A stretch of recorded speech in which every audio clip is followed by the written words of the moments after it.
Hi guys!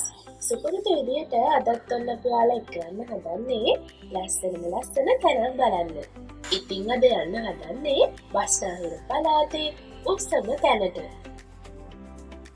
ඉතින් අපිට කිරිබත්ගොඩ ඉඳන් කිලෝමීටර් 21ක් වගේ පුංචි දුරක් තමයි මෙතනට එන්න දුර තිබුණේ. පැය භාගයකින් වගේ පුංචි වෙලාවකින් අපිට මෙතනට එන්න පුළුවන් වුණා. මේ තමයි ගම්පහ කිට්ටුව තියෙන මාලිගාතැන්න රජමහා විහාරය.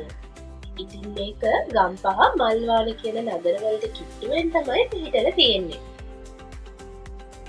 මෙතන උඩම මළුවට ගියාට පස්සේ අපිට බලන්න පුළුවන් කොළඹ වරාය, සිරිපාදය, තික්කන්ද වලව්ව වගේ තැන් ගොඩක්. ඉතින් ගිහින්ම බලමුද එතැන් උඩ මළුවට ගියාට පස්සේ ඔය කියන විදියට ලස්සනටම පේනවද කියලා. ඉතින් අපි මේ බලන්න යන පන්සල ඓතිහාසික රජමහා විහාරය. ඉතින් එන හැමෝම මේ ඓතිහාසික ස්ථානය හරි පරිස්සමට විඳලා යන්න අමතක නොකර. ඔයාලා කොළඹවට කෙනෙක් නම් අපේ ඉතිහාසයේ ඉඳලා පුරාණ වටිනාකම් කියන හරිම නිස්කලංක පරිසරයක තියෙන මේ පන්සලට අනිවාර්යයෙන්ම ඇවිත් යන්න.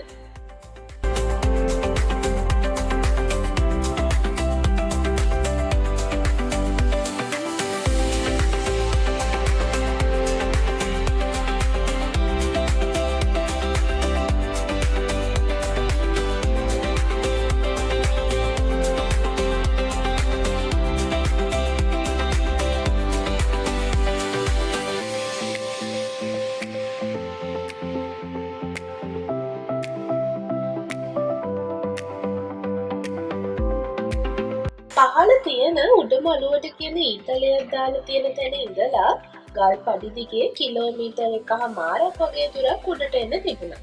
චුට්ටක් මහන්සි දැනුණත් උඩට ආවට පස්සේ මේ දකින්න වීව් එකත් එක්ක ඒ හැම මහන්සියක්ම මෙන්න මේ තියෙන උලන් පාරත් එක්කම අපෙන් ඈතට ගියා. මේ මාලිගාතැන්න රජමහා විහාරයේ ඓතිහාසික සැඟවුණු පුරාවෘත්ත කිහිපයක්ම තියෙනවා. ඉතින් මන් දන්න දේවල් ටික තමයි ඔයාලට දැන් මම මේ කියන්න යන්නේ. අනුරාධපුර යුගයේදී දකුණු ඉන්දිය ආක්‍රමණිකයින්ගෙන් බේරෙන්න වළගම්බ රජතුමා සැඟවී සිටි එක් ප්‍රධාන ස්ථානයක් විදියට මේ ස්ථානය සැලකනවා. අපි දැන් ඉන්නේ ගල් ගුහාවක් ළඟ. අපි දැන් එතන යටින් තමයි අතුරට යන්නේ.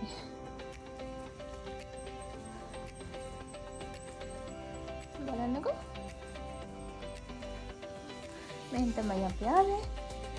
දැන් ආපහු මෙතනින් තමයි උඩට යන්න ඕනේ.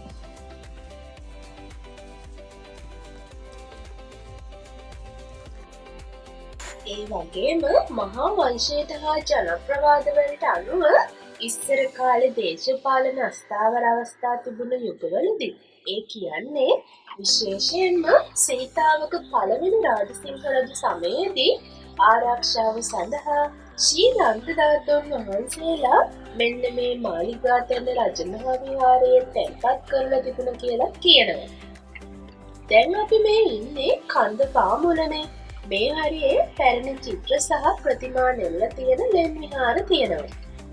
මේ ස්වභාවික ගල්ලෙන් අතීතයේ භික්ෂූන් වහන්සේලා භාවනා කටයුතු සඳහා වගේම රජවරුන්ගේ ආරක්ෂාව සඳහා තමයි භාවිතා කරලා තියෙන්නේ. කන්ද මුදුනට ආවට පස්සේ චෛත්‍යයක් තියෙනවා. කන්ද උඩට ටික ටික යද්දී ගල්වල කොටලා හදපු ස්වභාවික ජල පොකුණු තියෙනවා. මේවා ඒ කාලේ රජවරුන්ගේ ප්‍රයෝජනය සඳහා සකස් කළේව කියලා තමයි විශ්වාස කරන්නේ. ඉතින් අපි ගිහින්ම බලමු ඒ පුරාණ වටිනාකම්. ගම්මුන් කියන විදියට වියලි කාලගුණයකදී උනන් පොකුණේ වතුර සම්පූර්ණයෙන්ම සිඳිලා යන්නේ නැහැ කියලා තමයි කියන්නේ. ගයිස් පඩිපෙල් නගින්න තියෙන ටික ඉවරයි මම හිතන්නේ. දැන් පහළට පේන්නේ. පහළට බහින ටික ටික.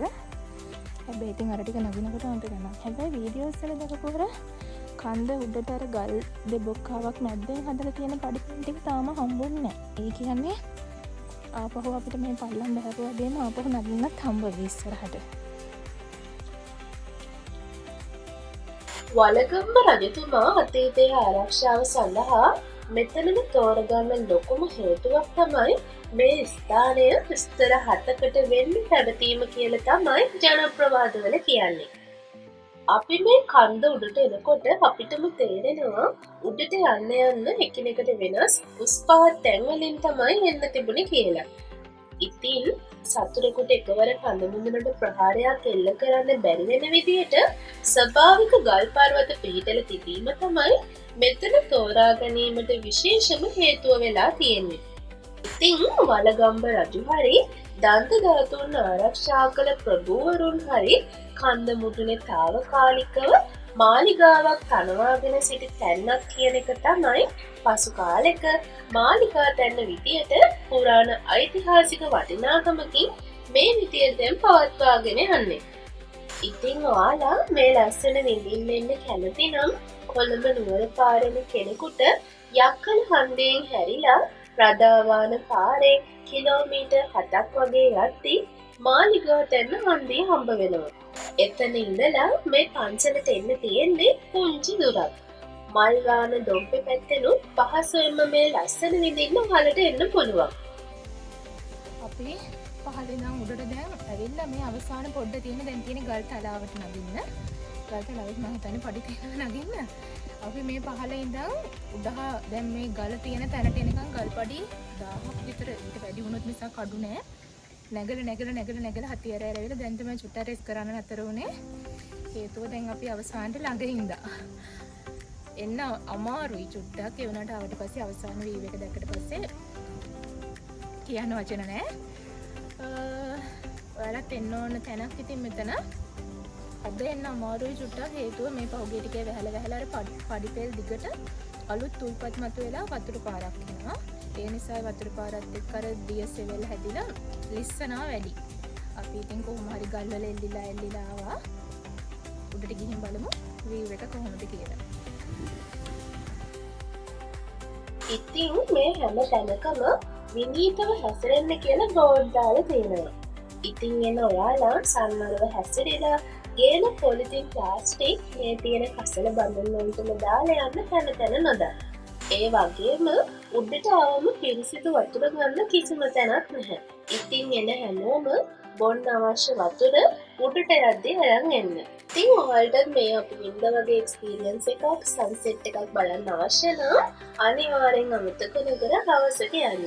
මොකද හවසට තමයි මේ වගේ ලස්සන වීව් එකක් ඔයාලට බලන්න විඳින්න පුළුවන් වෙන්නේ.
මේ වගේ ලස්සන වීඩියෝ එකකින් හම්බවෙනකම් අදට මේ පුංචි සමුගැනීමක් විතරයි. ඉතින් අද දවසේ අපි ආව ලස්සන තැන ඇවිදලා ඉවරයි. ලස්සන මතක ගොඩක් එකතු කරගෙන ඉවරයි. ඉතින් මේ වගේම තවත් ලස්සන තැනකින් ඔයාලත් එක්ක ඉක්මනට හම්බ වෙනකම් මේ පුංචි සමුගැනීමක් විතරයි. බයි බයි.